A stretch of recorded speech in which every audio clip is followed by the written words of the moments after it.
So, good evening. Good evening to you. So, shall I start with my How are you introduction? doing? Pardon, please. How are you doing? I'm doing great. What about you? Yes, I'm doing excellent. Thank you so much for asking. Can you tell me about yourself? Okay, so hi, my name is Sweta and I'm from West Bengal. I've completed my graduation and I'm about to complete my master's degree. Along with it, I have a YouTube channel, Sweta's English Lifestyle, where I have been working for English language. Means I started teaching, means I started learning first. Initially, I was learning. So while learning, I started teaching and making videos on YouTube. So this is how it has been going on. Now it has been 2 years on YouTube. And yeah, I have been connecting with a lot of people. I teach online and offline. That's all about me. Thank you. So, as you said that you are teaching online and offline both. So, offline, there are students also that they are taking your coaching. Yes, So, how many I students? teach I teach at institute. Institute. Okay, I can see that blackboard behind you that some letters are on them also. And it look like that you have Yes, exactly. already recently have taken online classes. Am I right or wrong? Yeah, true, true. So, I take offline and online both personal classes and group classes. Then I have sessions with tutors as well and with co-learners, with YouTubers, fellow YouTubers.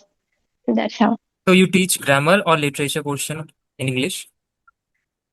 I don't teach grammar basically, but yeah, on offline I teach at institute grammar and activities. There are many activities and there are many topics and practical method I try to apply because theoretically only learning grammar it's not enough. So basically overall I work for the language, what we need, how I learned So practically you by myself. I have one query that you said that practical method. What do you mean by the practical method? Is it different from theoretical? Yes, I believe. Why? Because theoretically, if we start learning, so we focus on grammar portions and like we focus on rules, patterns, and we read so many grammar books and also we watch so many videos that is passive listening or passive work that we do. But practically, if we talk about, then we have to speak. There are many topics in the world and there are many ways to learn. There are many activities that we can apply to improve our English language. So basically I have understood while making videos on YouTube or connecting with people that we need to do practically, not only theoretically. Yes, we need to understand the pattern and rules while speaking to polish our English and to not make mistakes. For that matter we need theoretical, but ultimately we know that we have to speak English, Yes. and the solution is also to speak, isn't it? That is practical method. And one incident I would like to share with you that in my B.Ed, which is I'm right now pursuing right now, in my micro teaching, because in B.Ed we have this micro teaching, in that our teachers, those who are teaching us, so they said that you have to use this practical method, more experiential based True. method, where students are more Mm-hmm. engaging towards it. Like in the, for example, if I am teaching grammar, like adverb, nouns, pronoun, then I shall come with some TLM, like teaching learning methods, where the students' focus should be more upon the TLM. They engage with, they interact with, not like passively that they are Mm-hmm. just reading the book, understanding that subject, verb, object, just they are rote memorizing the thing. No, now we have to change because after this 2020, I feel like personally, they are more focusing towards practical exposure, experience based learning, where the students they have Mm-hmm. to be performing in front of the class like role play, running dictation, Mm. or Real life conversation real life like conversation. this. Yes, you are quite right. Mm. And in my B.Ed Mm-hmm. internship also, I experienced that whatever TLM I'm making, I made, and from that also we have to let students to engage into that with that, not like just copy pasting things on this cardboard or something. No, you have to. The model Mm. has to be working where the students can take part, True. participate into that. Or for example, I had made this opposite word kind of TLM, that is teaching learning method, opposite word like bad, good, worst, or quite right. These are the opposite words, like the synonym antonyms, something. So Mm-hmm. synonym antonyms are different, but opposite words are different, like day, night, and all these. So in that also, I invited students to come in front and try to see that the words opposite, like the just I said, like day, night, on, Mm. off. So they True, true. participated, they enjoyed it. They came and they Mm-hmm. seen that, yeah, this word's meaning this word meaning that. So which means they are Mm. participating, they are making interest into the class. So which I feel like that practical exposure or practical learning is something different rather than this Mm. theoretical based. True, true, true. Even I follow in that way. I can tell you that like there are so many activities that we follow, right? For example, role play, we can do role play activity. Then there are many games that we can do, like you need to say some sentences and you need to guess the word. Right. This activity also helps to think in English and guess the word so that we understand. Okay, so this is how sentences are structured, and also we can understand the word meaning, and even we understand things. So these are activities, and there are many ways to improve debate competition, debate activity. Then there are even some questions that we need to ask so that they can express, so that they can just describe things, they can convey their thought. So basically theoretically what we do, we try to learn traditional method, right? Earlier we often have seen that people were practicing by books, grammar books and translation method they were using, like Hindi to English or Bengali to English. So this is how they were doing, but now it has completely evolved and changed. So people are just practicing practically. And nowadays people are also getting the point which is like conversational genre. You know, earlier we didn't see, but nowadays we can see conversation genre, real life conversation, the way we speak practically.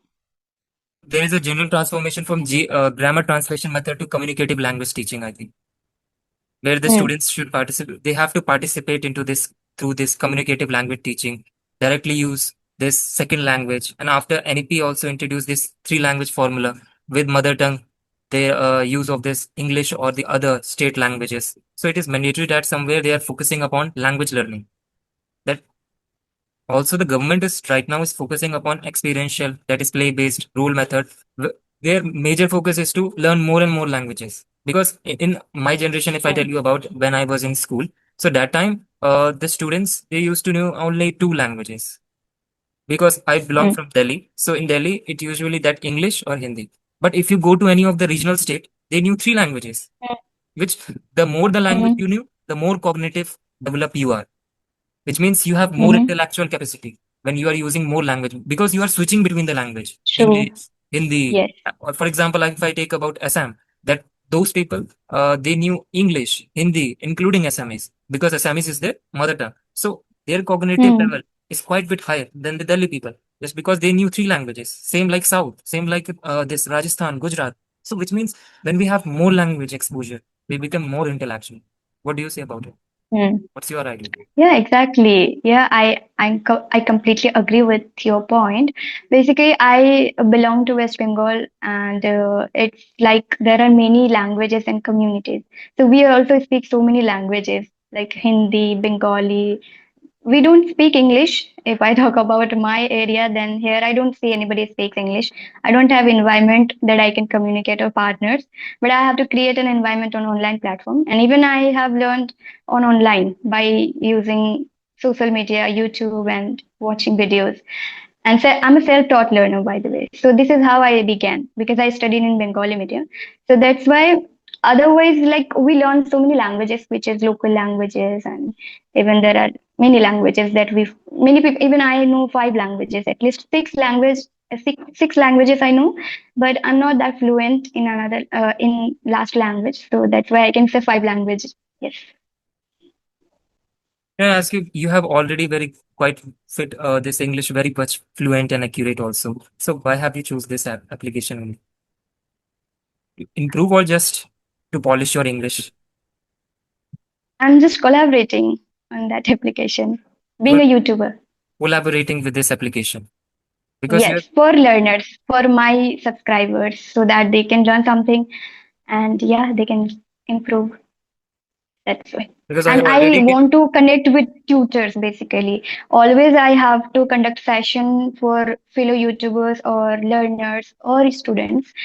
So I also want to connect with tutors or experts so that I can also improve by myself, right? For myself. Yeah, that's because I feel like that your English is quite fluent, accurate. Then why are you on this app? Because why. there are learners, not the expert Whether people, mhm, to I come believe on. that whether we are fluent or we're speaking flawlessly or effortlessly. But the thing is, for speaking, we need to speak at least 15 minutes or 20 minutes, half an hour, 1 hour every single day. It doesn't matter because all the time we speak our mother tongue and it's completely countryside area where I belong to. But I have taken the rented house to do everything because I face network issues and all lack of facilities. So I have to stay here. So I have proper mindset to work on this language. I'm quite passionate towards this language. And even I am passionate about teaching. So that's why I feel that I have to speak every day, at least 30 minutes, or when I teach, it's fine. But still, we need people, those who are experts and those who are tutors, with them also we need to communicate. So that's my reason behind it. Can I ask you what kind of challenges you face during online or offline sessions which you take? There are many challenges, but yeah, online is much better than offline. Offline is why because here basically I told you that I belong to rural area. So here lots of students they don't have awareness. So even I need to conduct awareness program like workshops, small workshops I conduct. So that they can understand, their parents can understand. Even their parents, many people they don't understand about English and skills and communication, right? So I have to make them understand. And one thing that I can say that there are many people who don't know English, so it's good for me to teach them and to help them and make them aware about it. So that's fine, but it's pretty difficult to teach them. Why? Because they are completely from scratch. I have to teach them. They're completely zero, we can say, right? So it takes a lot of effort and energy and time for me. So that's why it's difficult for me. Other than it's great for me to help. I really love to help, rural students basically because I also belong to in that way, and I'm also a rural student. Still, I'm doing master's degree on distance mode, so I know very well what struggles they face while doing colleges or universities, right? So that's why I try to help, and I really want to help students. Basically, I have some emotional connection with them, so that's why I'm so passionate towards it. Otherwise, I feel so many difficulties during teaching.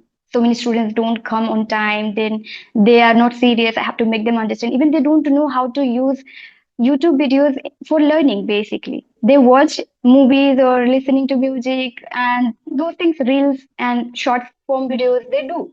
But they don't learn any skills or any kind of language that they can learn. And it is an official language and international, so they don't even know that why we need to learn English language. So I need to do a lot of hard work. Before teaching, I have to give them motivation, and my story really showed that how I have changed myself and my mindset. So this is how I teach them. So these are the difficulties I face. And online, if I say, then people who watch me for a long time, they connect with me. So they know very well how I teach, how I conduct session, how I have conversation with people.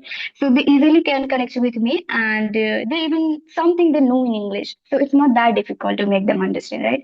So it's pretty easier for me to teach online. One thing that I can tell you, the negative thing is sometimes network issues if anybody faces. So that time I feel bad about it because we have a certain time to practice, right? And one more thing that sitting all the time and getting pain, that's one of the biggest reasons that I feel it's very difficult on online, sitting on the all the time on the table and then on the screen we have to see and teach. Yeah. Is there anything related to that students are more comfortable with their mother tongue?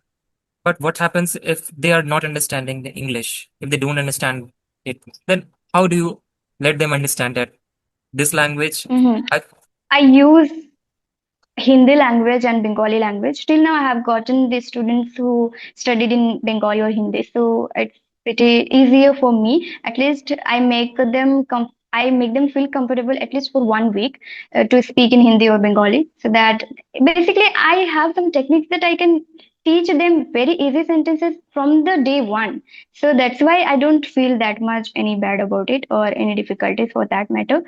If that student is beginner or intermediate or doesn't know anything, doesn't matter for me. Basically I really love to teach, so that's why it doesn't bother me, and I know how to handle it. I have learned it. As I told you, I'm a self-taught learner, so I have, even I taught myself and I teach students. So this is how I think it helps me, and it doesn't annoy me at all if that person is beginner or completely zero, so I can handle it easily. Yeah, sometimes I have come across uh, students who belong to southern part, so that time it is quite difficult to make them understand, but still, as I told you, I have some strategies to follow and teach them from the day one in English. So that means that practice makes man perfect. That how True. much how much they are practicing, they will become more and more Yeah, expert. The excellency will true, begin. true. Hmm. Basically, I wanted to know about you, but we have, I think, completed our session, isn't it? Like, I wanted to know your introduction, and we started having conversations, so I couldn't get chance to ask you. By the way, are you new on this application? I think I didn't see you Yes, ma'am. earlier. I'm right now new on this application. It's my first class with you, so Oh, oh, quite oh little my bit goodness, excited, that's also a bit great. nervous. Really? But So, yeah, how are you feeling after talking to me right oh, now? you are Are already you feeling expert. comfortable? You are already expert. I already told you that how much fluent you are and accurate you are, and still, but you are came in front of me and we talked, and I learned a lot from you. Yes. If Oh, really? yes, if I got Mhm. an opportunity that to extend this to more 15 minutes, it would be more fruitful for me. It will be, but it isn't because it's only 15 minutes, so we have time straight. Oh, wow. It means a lot that you told me in that way, as a tutor, I can say. So thank you so much for joining with me for the first time. I really enjoy if anybody joins for the first time. It means it happens with me on YouTube also. Some many students or beginners are there. They try to connect with me for the first time, then they connect with YouTubers. That also I have seen. So they feel more comfortable with me first session they want to take. So that's why I shared. Can we summarize that whole portion that what we did in the 15 minutes? So yeah, Yes. we talked about the importance of English, and then we talked about any Yes. challenges you faced or not, and then we talked about that Mm-hmm. the importance of this experiential based method, that practical method, and then we talked that any Mm-hmm. challenges the student face in online and offline, or including with the mother tongue. So this shows that Mm-hmm. this language is of course a language like which we knew already, like Hindi, like Marathi, like Bengali, but this requires more practice because we develop in a society. In that society, the speakers and the listeners, they are not speaking this or listening to these languages. They are not native Mm-hmm. person. So it becomes difficult for us to grab this language, to learn this. So teachers like you, those who are helping, that is online and offline both, making English more enjoyable and and including fruitful for the student, those who want to learn, those who wish to uh, make career or build some career regarding this English. So teachers like Mm-hmm. you are already helping in this line. So thank you, ma'am, for this also. Okay, that's great. I am also really grateful that you have connected and we talked about it. So many things we discussed in just 15 minutes. So learners will definitely learn so many things from this video. They'll understand my journey and your experience as well, right? Okay, ma'am. Okay. Thank you. All right. So You, have a great evening and all the best for your second conversation or second, thank you, ma'am. session. Have a nice Yeah. day. You Okay. Bye bye.